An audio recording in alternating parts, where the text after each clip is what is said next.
congratulate every woman in the Gambia and by extension Africa, or Africa by extension by June. It is my honor to be here today and very much appreciate the gathering because it defines who we are. Everybody knows that this month is the month of the woman. And when we talk about women, the most important thing to talk about is indeed our achievements, but also our obstacles. We have seen how African women are struggling to make ends meet. But at the same time, we have seen the achievements that the African woman has achieved, especially when we talk about Gambian women.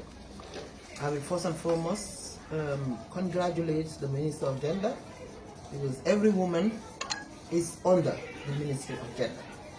I said it yesterday during our World Bank gathering, that yes, indeed, we have some achievements.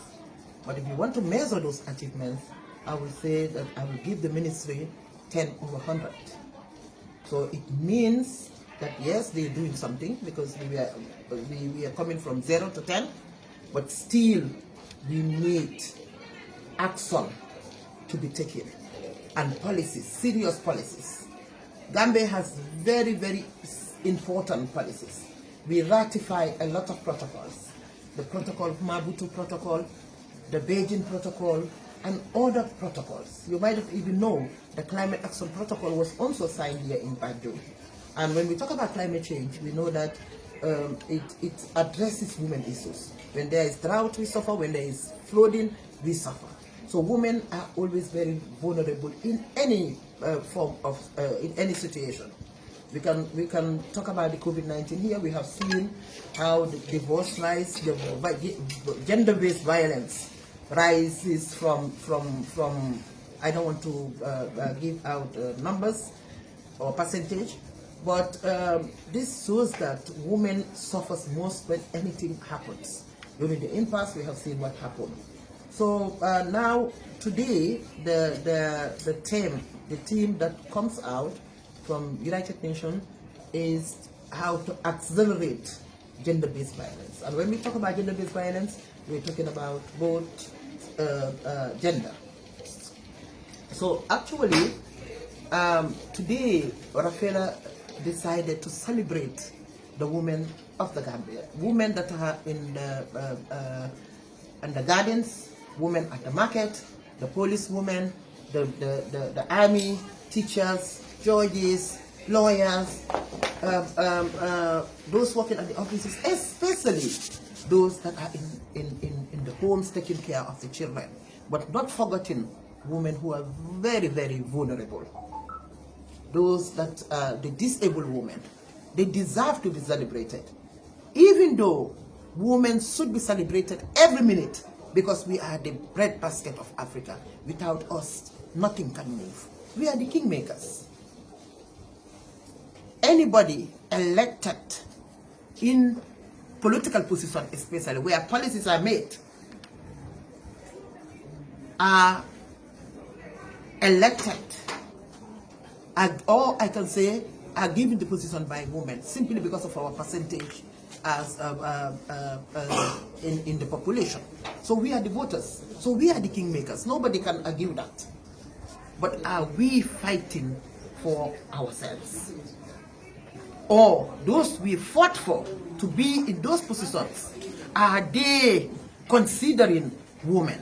So we are saying we are not asking for too much. This is why when we talk about 50-50, I always said no. Let us not jump from 1, because right now we're in 10. So let us not jump from 10 and 50. And also it's important to consider that the other gender, they are our partners in development. We cannot go and leave them behind. These are our fathers, our husbands, our brothers, uncles, and they are very, very important. If we want to thrive, we really need them to be part of our development. So we cannot just say that we want empowerment but we don't want them to be part of that empowerment. It wouldn't work, because we need to understand that our cultural and traditional norms are telling us that this is where we have to stop. This is the boundary, and then to break those barriers, we need them to come and support us. And this is why today I celebrated the Gambian men, I celebrated the African men, and I thank them. I thank them so much for their support. We are the ones fighting each other, but believe me or not, men are 100% behind us. And I know it. My strong constituency is men.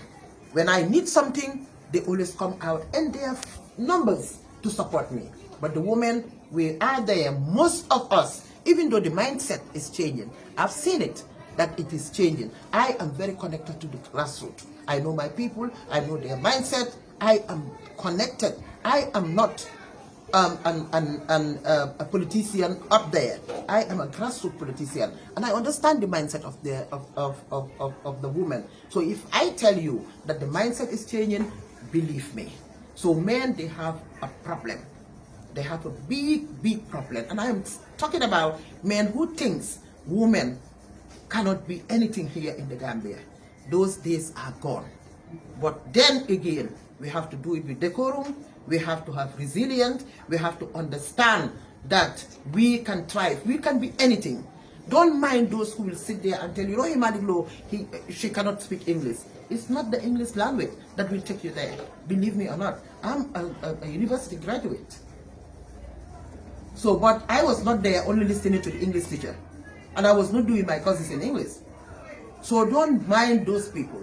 Here in the Gambia, competency is the yardstick of competency here is speaking good English. And I told one of my friends, when she said to me that her daughter is doing master's degree, I said, don't worry, just tell her to listen to the English teacher.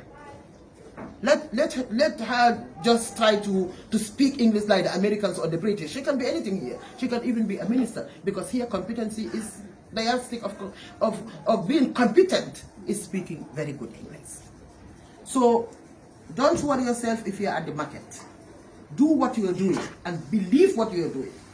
You don't need to speak English to be something here. Believe me. If you are in an Arabic school, please do your best there. You don't need English to excel. If you are doing French, do French as much as possible.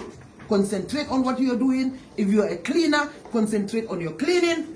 If you are selling your ebe, concentrate there. I remember 2018 when I told the women of Banjul, Gainalen, let's go and sell Kong and bimbing. They start saying, Mayelo is saying sell Kong and bimbing. This is what I'm doing. Well, what I am doing, I was taking Kong from here to Senegal. And I bought a house in Senegal, only from Kong. And how many people, Banjulians, are doing that now? Friday, if you don't see some women, they are already in Senegal, selling their Kongs, and they will come back on Sunday. So what is wrong with selling Netutu? If you can only have your means with dignity. So I just want to thank every woman and say 3 most important things that we should all unify and have understanding in this is first and foremost solidarity. Solidarity is the recipe to women empowerment. When we are together, we can move things. Educate our girl child. This is very, very important. And always try to make sure that you watch your back and watch the back of the other woman. So safety is health. You need to be at a very safe environment and make sure that you are also healthy.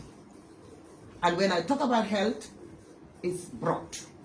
When we talk about safety, it's not only thinking about I have to be at home and close my doors because the thief is coming. No, that's not safety. It starts with our kids, their environment. Where are they?